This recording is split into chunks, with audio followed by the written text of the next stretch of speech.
አንድ ያገባች ጓደኛዬ ደወለችልኝና ራት ላይ እንብላ ምናምን ነገር አለችኝ። ከዛ አጋጣሚ ባለቤቷም ነበርና በቃ እሺ ምናምን ብዬ እዛው ሰፈር ነበረ ራስን በላ ቁጭ ማለት።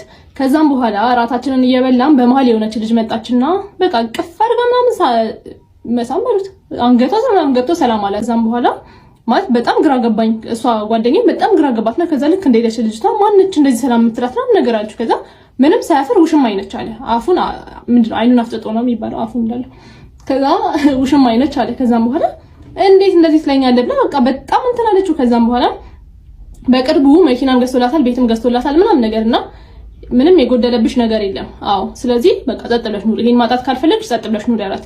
ከዛ በኋላ በጣም ተረብሻለች፣ ግን ጸጥ ብላ ተቀመጠች። ከዛ ትንሽ እንደቆየ የራሱ ጓደኛው ባለትዳር ሌላ ጓደኛው ማለት ነው ሴት ይዞ ወደ ሩም ሲገባ ታያለች። ከዛ ይሄ ጓደኛ አይደል እንዴ? አዎ ባለትዳር ነው ታውቃለች፣ ሌላ ሴት ይዞ ነው እየገባ የነበረው። ከዛም በኋላ ከዛ ማነች ነው ስለ እሱ ሙሽማው ነች አላት። ከዛ ምን እንዳለች ታውቃላችሁ? የኛ ታምራለች